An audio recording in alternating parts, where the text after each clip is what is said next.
Hi all, welcome. I wanted to do a reading for the upcoming blue moon in Sagittarius for this May 2026. I'm using astrology, tarot, and the I Ching. Starting out with the I Ching hexagram number 56 called the Wanderer, with a third changing line, we are in a state of transition which might feel quite isolating. This is further reinforced by the astrology, where the moon is in the 11th house in Sagittarius, as if we are all subconsciously pulling away from the feeling that we belong within a particular community that we may have previously felt connected to. Or it may feel like we're finally realizing how that particular group gave us a sense of identity and that identity is dissolving, with Pluto in Aquarius coming into the first house. The third line of this hexagram warns against imposing your will too strongly upon others. Mars is slowly leaving Aries and moving into Taurus. Taurus is stubborn and fixed and is serving to block the aggressiveness of Mars, and for a lot of us it may feel like a relief.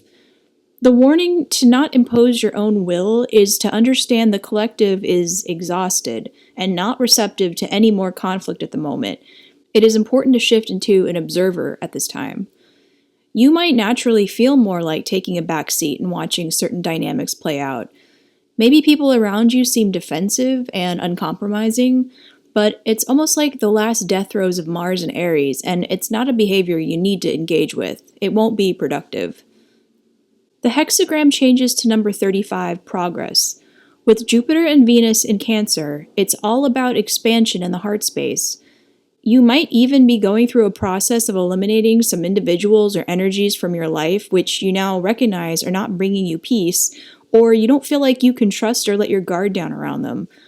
I feel like this time might bring a reckoning about our personal philosophies, about what family even means to us, what love really means, how much broader and more demonstrative we need it to be.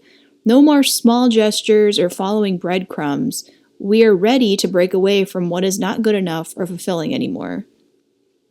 I think there's going to be a lot of reimagining what the status quo looks like for us. Societal expectations and what work means is going to be reordered and reassessed. The fear around AI is not going to change, but our acceptance of a new way of life might enable us to harness the technology for our own benefit, or at least see the more positive aspects of the changing workforce for the future. With Neptune and Saturn in Aries in the second house, there's a real chance for a creative rethinking of how we exchange resources and what the value of labor is or should be. This past full moon in Scorpio was one of the most emotionally challenging full moons for many of us in a long time. The relationship between the Sun and Pluto during this time is going to serve to illuminate a lot of dark aspects that may have been at play for a long time.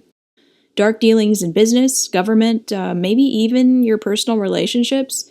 But it's not a time for action. It's a time for gathering information and understanding and steeling yourself against the coming changes. Allow your mind to relax and your intuition to open. Allow strange ideas to flow and let your freak flag fly. Allow this inner rebellion to break up the past energy that was so stuck in Aries that it felt like we were hurtling towards abject chaos.